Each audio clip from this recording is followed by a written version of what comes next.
Hi, everybody. Coach Allison back with Defy Aging for week now 21. So I hope everybody enjoyed last week's mobility routine and you feel kind of refreshed and ready to hit it hard and go back to our more standard higher intensity program. Speaking of, so this week we have two circuits happening at the same time.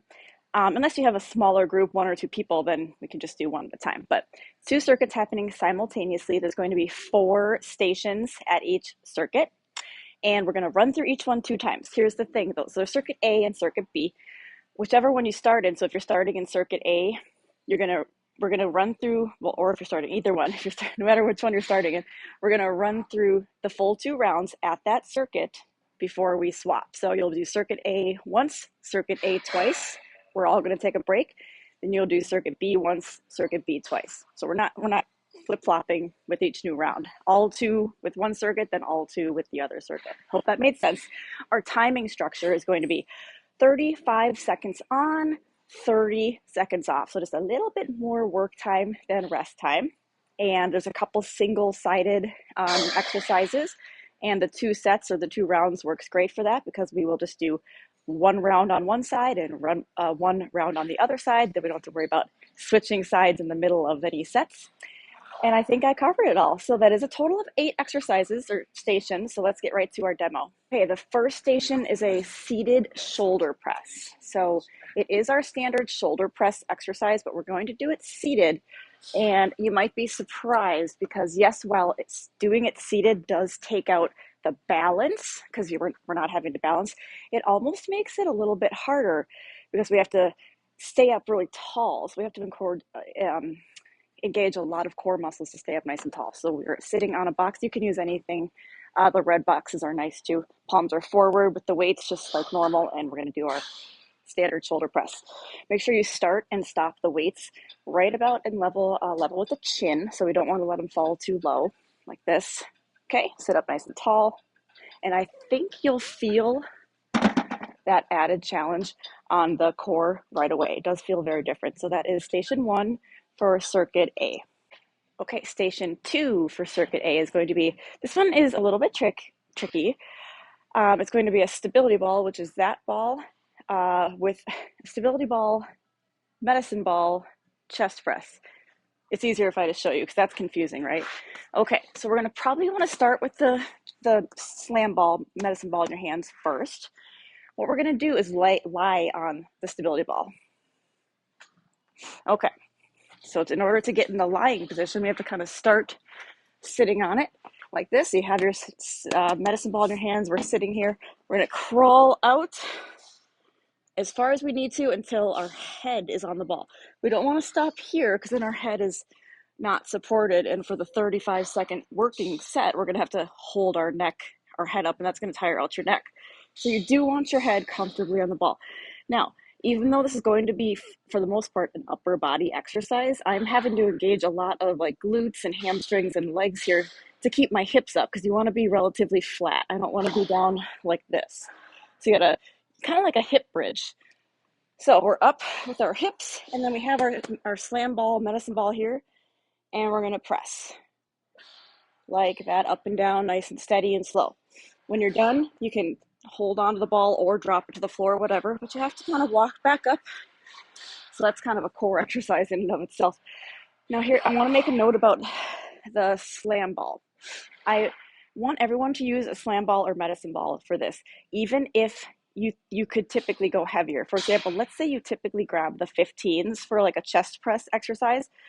First of all, we're going to be on that stability ball, which is a little more unsteady than the floor.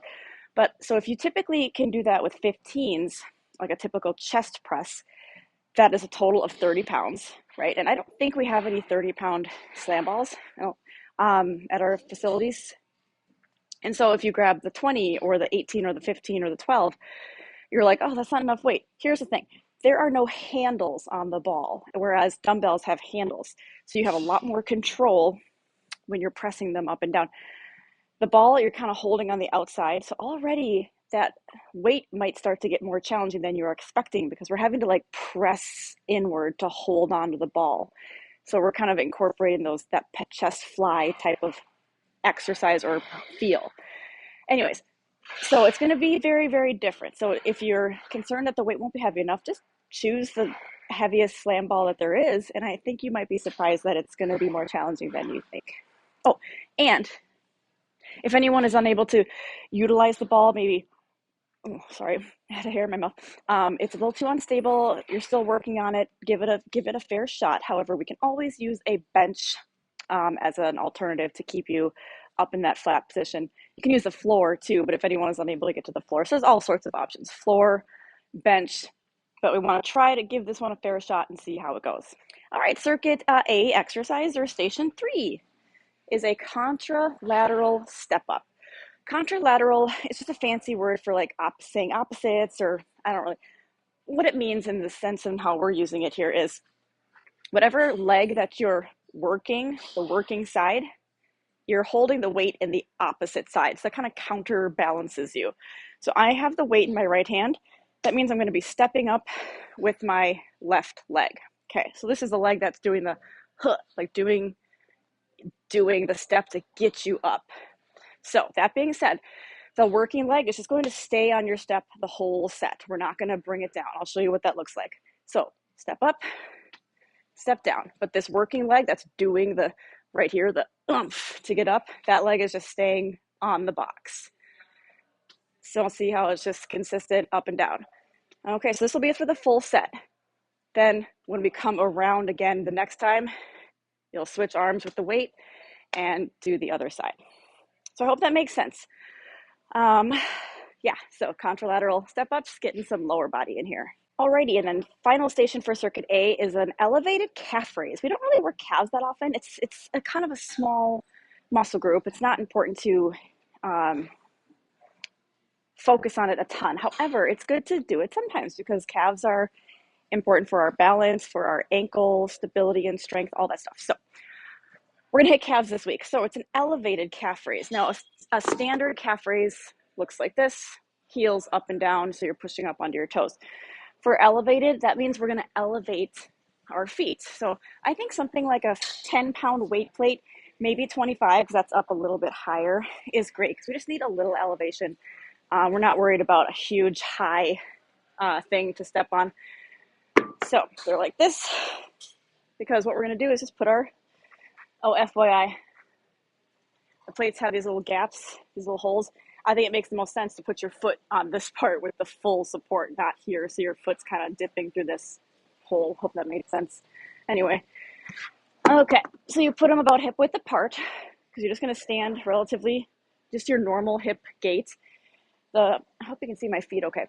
The front half of your foot is on this elevation, so like the ball of the foot forward is on the elevation, okay, on the whatever you're using for your item. And then we lift up under the toes, get the heels as high as you can. So this is a lot of balance.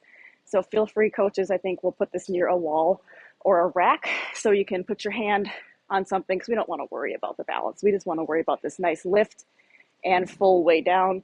A couple things with calf raises: don't bounce them, okay? We want to get all the way up, all the way down, slow and steady. I guess just that one note then. So just don't bounce them. Do them like I'm just doing them here.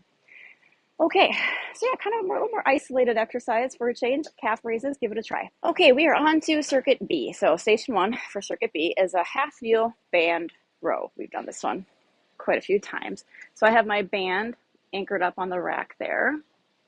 Okay, I'm gonna use both arms. So grab hold of it first, then kind of step back a little. We're gonna come into this half kneel position. Okay, it doesn't matter. Whatever side you start on doesn't matter. We're doing both arms for both rounds. The only thing that's going to change is our leg positions when we come around to round 2, if that makes sense. But half kneeled, so both knees are at 90 degrees. Watch out for this foot being too close in like this. So try to get it to 90 degrees. And we pull, we row back. I should face you a little more. I don't know. Row back, keep the shoulders down, and also squeeze them back. So the movement isn't just this. This is just moving my arms. So I want you to pay attention to right here, my shoulders, when I'm doing this kind of more maybe incorrectly or not as effectively like this. Is effectively a word? I think it is. Well, if it's not, it is now. But to do it correctly, watch that shoulder area. Watch what's going to change here now. See, my shoulders are now being pulled back because I'm making sure I'm pulling them back, squeezing between my shoulder blades. That is that is what makes a back row, is that, honestly, that last little part right here. Otherwise, you're just pulling the arms in, not engaging those back muscles at all. If we're unable to kneel on the floor, no problem. Stand up and do like a staggered stance. That way we're still getting the stability components in here. And we are safely staying off the floor. So not a big deal at all if we are kneeling on the floor, but that's our back row. Round 1, put one knee up. Round 2, put the other knee up. Circuit B, exercise 2, station 2. It's going to be a sumo deadlift, which we have done. We don't do them as often as traditional deadlifts, but and we're going to use 2 kettlebells. So as opposed to more typically 1 kettlebell. It's just a different feel, that's all. No change. So grab 2 like moderate weights, because you're gonna, if you would normally grab like a 25-pounder when we're doing a single deadlift, grab 2 10s or maybe 2 15s. Okay. Sumo stance. So we did a sumo stance last week in our mobility.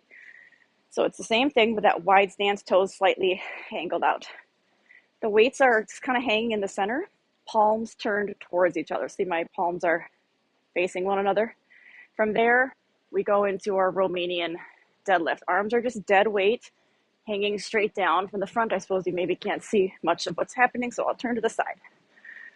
Sumo stance, remember, a deadlift is a hinge. So we put a soft bend in the knee, but after that, we're hinging at the hip joint. Try to keep our back as flat as possible. So we're not doing this and just folding down. Okay, I'm gonna put the weights down so I can use my hands. Yeah, we're hinging from the hip right here. Push your hips back as you come forward and down, and keep this back nice and flat. All those things are very important. Okay, I want to make sure we're not allowing these shoulders to round forward. Instead, keep the shoulders back there. Okay, so it really is our traditional deadlift we do often. The only difference is that sumo stance, which does feel very different in like the hips and the glutes and like those adductors, those inner thighs. So give it a try. A little bit different this week. Station 3 for circuit B is a, seesaw hammer curls. So we're gonna hit some biceps this week. I'm tossing those in a little bit more regularly. Seesaw pattern is the one arm up simultaneously while the other arm goes down. So that's the seesaw pattern. And then the hammer curl refers to the positions of my hands. Hammer curls are palms staying turned in like this. So we never have the palm up like so for a hammer curl. So again, pick a side and bring it up to start. And then it's just slow and steady. That sometimes people kind of, I think, unconsciously think that the seesaw pattern has to go fast. I don't really know where that comes from. It doesn't have to go fast. It just refers to the pattern of one arm up and the other arm down. So take them slow and controlled. Watch my arm at the bottom. We want a full extension at the bottom. That's very important as well. It's not a safety issue, but it's a effectiveness issue. It's more effective with between each rep to get a full stretch of the muscle first. So full range of motion. So what we want to avoid is kind of hands like stopping here. See that? So instead, all the way down with each arm. All right, to get the most effective bicep curl, hammer curl. That is station 3. Right, in station 4, we're gonna get a little bit of cardio, of which we'll have some in our team builder too, but station 4 is gonna be a battle rope. I know we used them last week for the finisher. Anyways, trainer's choice. So I'm gonna let your coach decide what you are going to be doing with that rope. Might be something brand new, might be something oldie but a goodie, I don't know.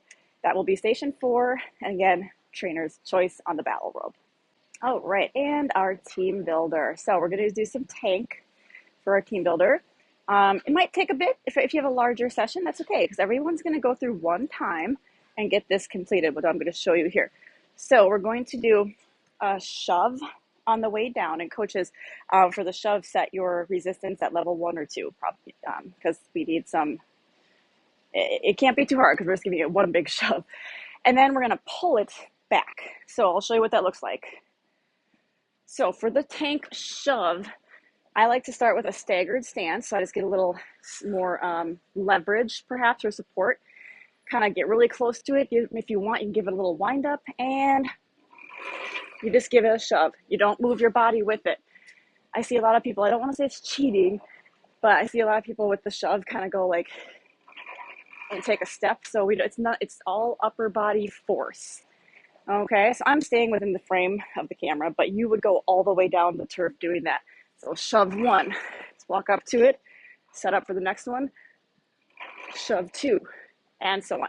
When you get it to the end, we're just gonna grab these handles and kind of do a quick little hot step, pulling it backwards to the start.